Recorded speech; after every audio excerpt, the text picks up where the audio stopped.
akkuma viidiyoo sana bantetti balbala tawbaa balbala rizqii balbala rahmata isaa rabbi siif haa banu.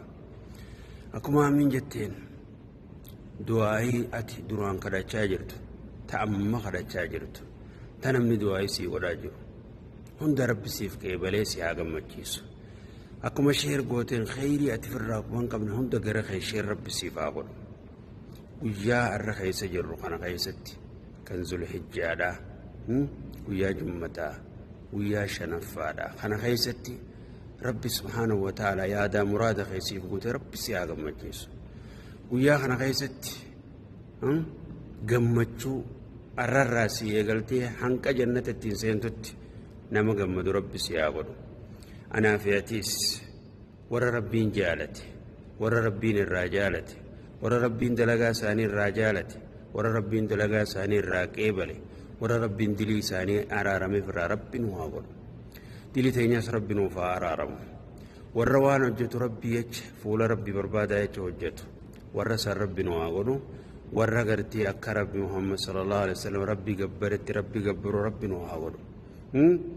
خاتمة بريد ربنا وفاقنو دوات سار ربنا الراها قبو قبري تيني تفي جنة ربنا وفاقنو جنة الرا فردوس كيست وجنو هاقم مجيسو نور أنا في سينا دا وجو جرتو خنا في ماتي تيني هندا وجين نما نتجالا هندا وجين نما إسلام هندا وجين ربنا هاقم مجيسو ربي سبحانه وتعالى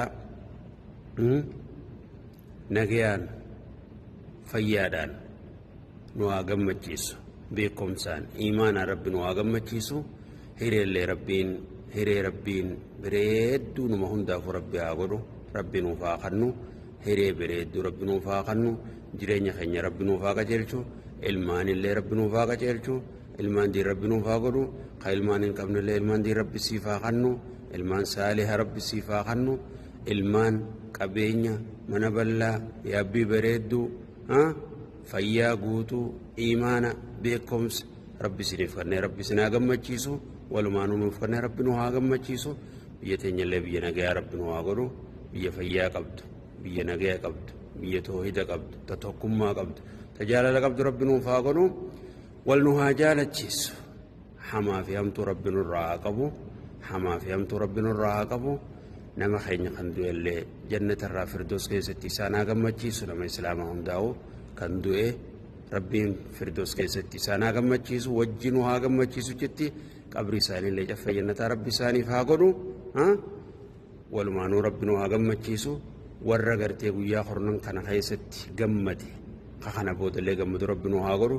guyyaa arafaatillee nuun gahee warra ibiddarraa illee bilisoomu rabbi nu haa godhu. kan hajjii keessa jirtanis hajjii teessan rabbi isinirraa haa qeebalu. nagayaanillee eegaa hajjii xumurattan booda nagayaan rabbi biyyatti isin haa deebisu. آمين آمين وصلى الله وسلم على نبينا محمد وعلى آله وصحبه أجمعين.